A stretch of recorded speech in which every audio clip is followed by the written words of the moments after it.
What's up, guys? I'm Peter, and today in our podcast we'll be discussing fashion in the 1914 and 1915s. We'll have the assistance of some quests. So, welcome Julia, Rubia, Anna, Manu, and Davy. These decades were a somewhat turbulent period as the world was recovering from the Second World War, which obviously influenced fashion. So get ready for this journey through the fashion of our past. Now, talking about music and dance. There's nothing better to start with than jazz. Jazz was popular in the 1920s. How was the jazz age?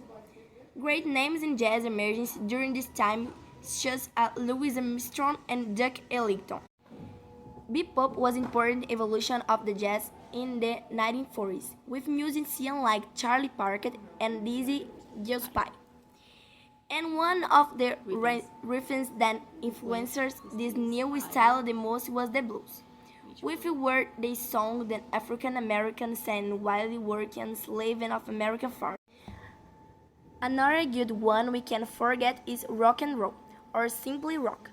It's a music genre that emerged in the United States in the later 1940s and early 1950s, with root in American music styles like country and blues and R&B, and quickly spread to the rest of the world.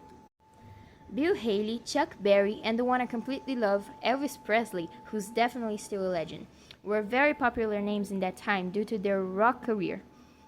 These names paved the way in rock for bands like the Beatles and the Rolling Stones. Duane, if you like rock. Well, I can say I don't like it because I listen to it sometimes, but it's not my favorite style of music. Okay, and what about you, Anna and David? I just listening to what others have to say, and about your question, I do enjoy rock and roll. It's good. Anna? I don't.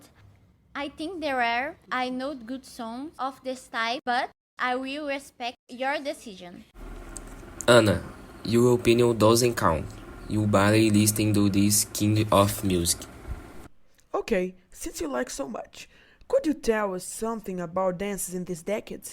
Okay, the 1940s dance styles were all centered around swing dance. This dance developed with the development of jazz and swing music. The dance was different in many ways all around the countries.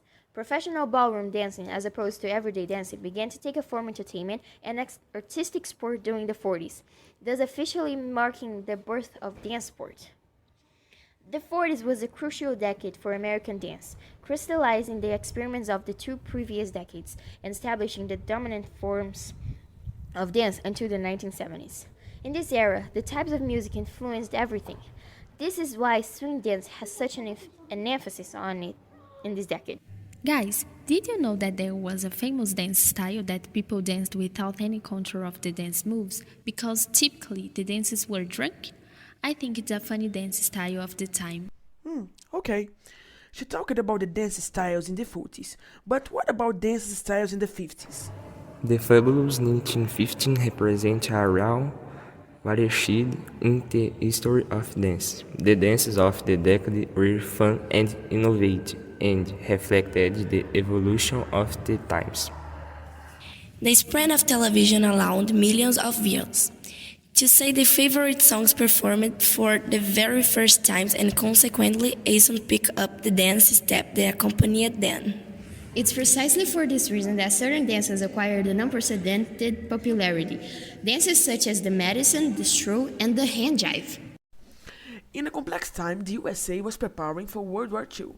The studios invest in musical comedies with songs that the public loved. Each studio produced in its own way. The president of Hollywood by the time was Franklin Roosevelt, and with his good neighbors policy there was cultural reimbursement with other countries. Really? That's nice. Yes. Yeah, not the creation of character do Carioca by Walt Disney, an example of homage to Brazil.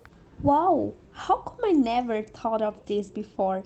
My family and I always laugh a lot while watching this character on TV. Me too. And with the war underway, the feeling that the comedians tried to cover was an escape. A breather against everything that happened. Also, It was this decade, more precisely in 1941, that one of the main cinema films are released.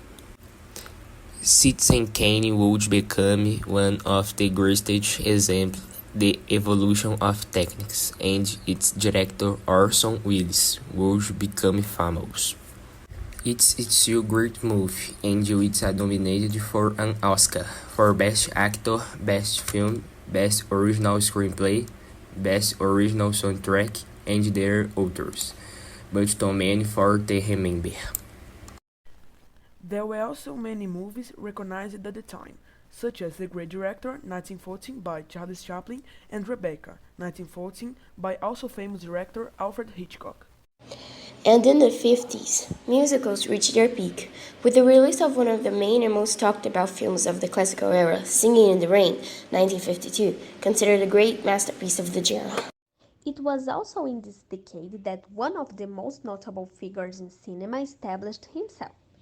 Marilyn Monroe had her first prominent role in the film Windows Secret, when she became very popular with the public.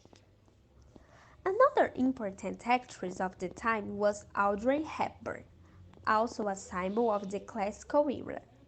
Sabrina, 1954, directed by one of the great directors of the time, Billy Wilder, is one of his films released in the decade. Other personalities are Brigitte Bardot and Grace Kelly. You know the influence of these personalities when you chat with people who watched this film at the time. These celebrities are always mentioned. At the end of the decade, the major studios laid off the majority of their employees, including stars, writers, and directors. It was also rare that Hollywood cinema underwent a restructuring to the popularity that television has gained. Wow, that's cool. It's very nice to know how Hollywood started. It is. It creates amazing stars and movies. The fashion in the 1940s and the 1950s was characterized by a more feminine and elegant aesthetic, and the skirt was one of the key pieces of that period. Women of the time wore full skirts, with high heels lining legged below the knee. New hair circle skirts. Another aspect was the tailoring. The cut of the clothes was stretchy, masculine, and carried military characteristics, such as rounded shoulders, belts, wide sleeve coats, buttons, pockets, and sober color.